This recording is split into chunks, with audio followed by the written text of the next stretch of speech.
तो सूरदास जी के घर में गरीबी थी, ये भगवान की कृपा थी। पिताजी पूजा पाठ करके काम, और अब तो दक्षिणा भी अच्छी मिलने लगी। नहीं, पुराने समय में पूजा पाठ में भी बहुत ज्यादा नहीं मिलता था। गांव में तो अभी भी अन्न दे देते, सत्यनारायण की कथा बचवा कर ₹1.25 देके। अब तो शायद ₹1.25 नहीं देते होंगे, 5-10 रुपए भी देते होंगे।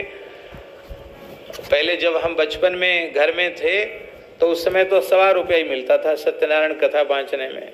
₹1.25 मिलता और सेर 2 सेर चावल मिल जाता, कुछ गेहूं मिल जाते, बस हो गया। पंडित जी ने पिछोरा में बांधी गठरिया और चले आए, है गई सत्यनारायण की कथा। ऐसे बचती थी कथाएं।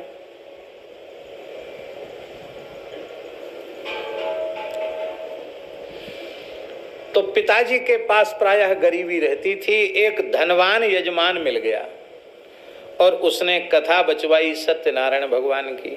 वो इतना धनवान था और उदार भी था कि उसने सूरदास जी के पिताजी को 2 सोने की मोहरें दक्षिणा में दी। अब पंडित जी की तो प्रसन्नता का ठिकाना नहीं। पंडित जी 2 मोहर लेके आए और अपनी पत्नी को, गृहिणी को मोहर दिखाई और कहा, देख ले भगवान, हमारी दरिद्रता पर, हमारी दीनता पर तरस खाकर भगवान ब्रह्मण्य देव हैं, उन्होंने बड़ी करुणा करी, जजमान को प्रेरणा कर दी और 2 सोने की मोहर मिल गई। अब तो क्या है, अब क्या कमी है देवी घर में? ये 2 मोहर बाजार में ले जाएंगे, बनिया को देंगे और इसके बदले राशन ले आएंगे। आटा, दाल, चावल, घी, बूरा सब ले आएंगे और कुठार भर जाएगा हमारा। और फिर जब तक कुठार में आनंद से राशन पानी है तब तक तो किसी का मुंह देखने की जरूरत ही नहीं, तब तक खूब राम राम करेंगे।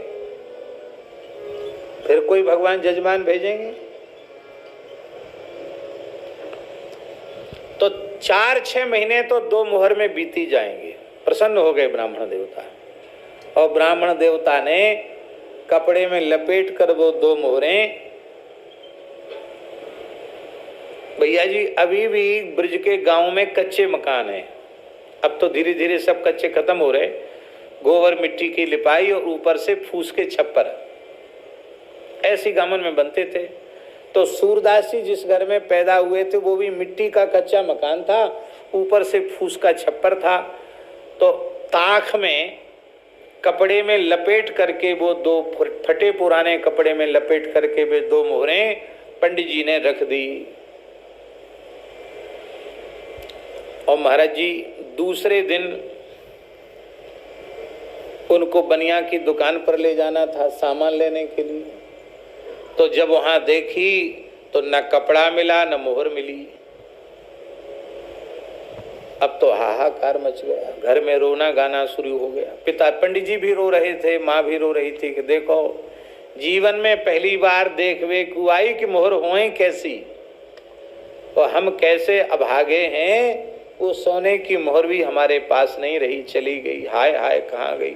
पूरा घर खोज मारा, कहीं नहीं मिली। हुआ क्या था कि वो चूहा वो कपड़ा सहित मोहर लेके गए, उन्होंने छप्पर में खोस दी। उन्होंने सोचा कि कोई खाने पीने का सामान है, तो खाने पीने का सामान नहीं, तो कपड़ा काट कूट करके वो कपड़े के से छप्पर में उसको खोस दिया, घुसेड़ दिया। अब वो जहां रखी थी वहां तो मिली नहीं।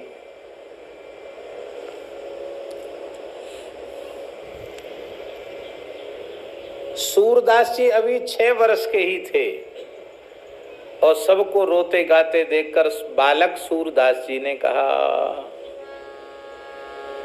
पिताजी, माताजी, आप तो शास्त्रों के विद्वान हैं, आपने धर्म ग्रंथ पढ़े हैं, फिर भी इस नाशवान संपत्ति के लिए रो रहे हो। हम अकिंचनों का धन तो श्री राम नाम है।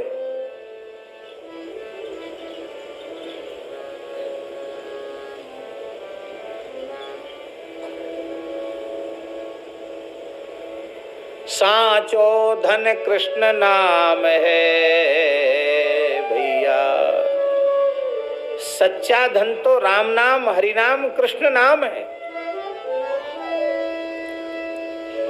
जो खर्चे न खूटे, चोर नहीं लूटे, दिन दिन बढ़त सवायो। इसलिए पिताजी क्यों रो रहे हो नासवान धन के लिए? राम राम करो, यही सच्चा धन है। भगवान और देंगे, भगवान नहीं तो दी थी तो मर, भगवान चाहेंगे तो और देंगे। महाराज बालक सूरदास जी का वह उपदेश पिताजी माताजी को ऐसा लगा जैसे किसी ने जले पर नमक छिड़क दिया। पिताजी बोले, तू ऐसा अभागा है कि जिस दिन से पैदा हुआ है हम लोगों को अन्न के लाले पड़ गए। अरे हम तो तेरो पाप भोग रहे हैं। हाँ, काम को ना धंध को, सबरी सार संहार तेरी करनी पड़े, और बैठो बैठो ज्ञान और छांट रहे हो के या धन के लिए काय को रो रहे हो, धन कौन के संग जाएगो। अरे यहाँ खाने के लाले पड़ रहे हैं, तू उपदेश दे रहे है।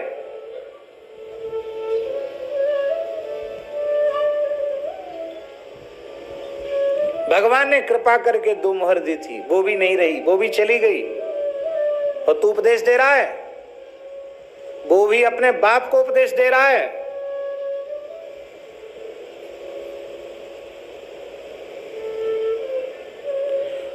तुझसे हमें लाभ ही क्या है? तुम हमारे किस काम के हो? इसको कहते हैं संसार। तुम हमारे हो किस काम के? सहयोग करना तो दूर रहा, उपदेश ऊपर से दे रहे। सूरदास जी अभी केवल 6 वर्ष के हैं, लेकिन दिव्य ज्ञान से संपन्न है। क्यों न हो साक्षात उद्धव जी। उन्होंने कहा, पिताजी यदि आपको धन के प्रति ही इतनी महत्व बुद्धि है तो हम बता तो सकते हैं कि वो मोहर कहाँ है। घर में ही है, हम बता सकते कहाँ है मोहर, लेकिन एक शर्त पर। क्या शर्त है? बोले शर्त यह है कि मोहर तो बता देंगे, लेकिन बताने के बाद फिर हम इस घर में रहेंगे नहीं। क्यों? कि जिन लोगों के चित्त में भगवान के नाम के प्रति महत्व बुद्धि नहीं है, भगवान के प्रति महत्व बुद्धि नहीं है, वो भले ही ब्राह्मण का ही घर क्यों ना हो, पिता माता ही क्यों ना हो, हम उनके पास नहीं रह सकते। हम तो भजन करेंगे। फिर पिता माता सोचते थे कि अंधा बालक है, भली बातें छांट रहा है ज्ञान वैराग्य की, कहाँ जाएगा? हाथ पकड़ के तो सब काम करवाना पड़ता, जाएगा कहाँ ये? तो वो लोग तो यही सोचो, अच्छा ठीक है, तेरी जैसी इच्छा हो सो तू करना, हमें तो मोहरों का पता बता। तब इन्होंने कहा कि देखो, छप्पर के इतने हाथ की दूरी पर इस कोने में, इस दिशा में, इस जगह वो रखे हैं। चूहा लेके गया उनको। ठीक उन्होंने बताया, वो मिल गई।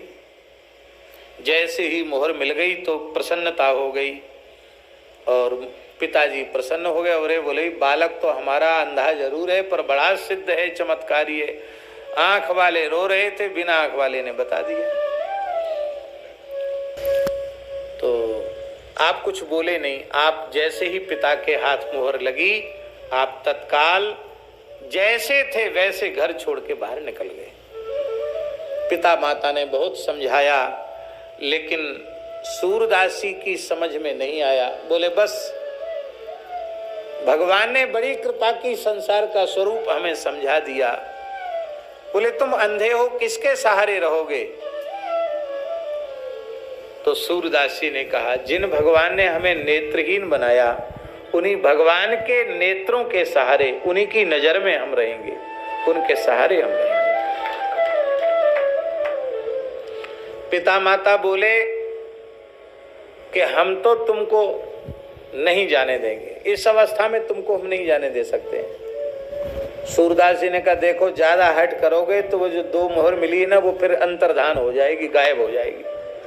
और पिताजी तो बेचारे इतने आकर्षित थे उस 2 मोहर के पीछे कि वो इतने ढीले पड़ गए कि उन्होंने कहा फिर हम कुछ नहीं बोल सकते, तेरी जैसी इच्छा हो।